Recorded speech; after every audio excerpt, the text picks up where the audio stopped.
A Vânia, tudo bom, Vânia? O uso do dexametasona 1 grama interfere na eficácia da vacina de Covid? Tenho dermatite e faço uso uma vez ao dia há 3 meses. Então, Vânia, se você está usando mediante a orientação do seu médico, né, tá tudo bem, se o seu médico prescreveu para você, de acordo com a sua indicação, com a indicação do seu quadro clínico, realmente a prescrição do médico ela é importante, a gente tem que respeitar a indicação dele. Agora, o corticoide, ele pode diminuir sim a ação da vacina, não que faça mal se você tomar a vacina, mas ele diminui o processo inflamatório, por assim dizer, no corpo inteiro. Como você está utilizando a dexametasona intramuscular, ela tem um efeito sistêmico no corpo inteiro, então isso acaba realmente afetando o chamado sistema linfóide secundário, que é aquele sistema linfóide que faz a maturação dos linfócitos T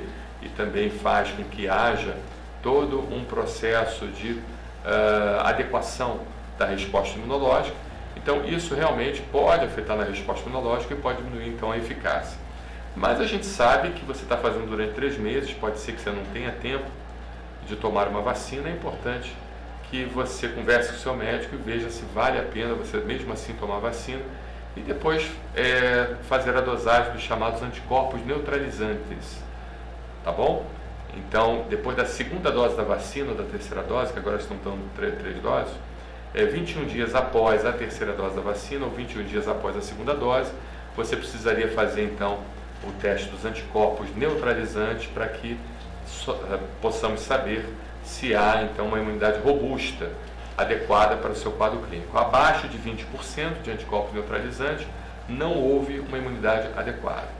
Acima de 20% aí já começa então a se mostrar uma imunidade adequada. Acima de 50%, mais ainda. Tá bom, Vânia?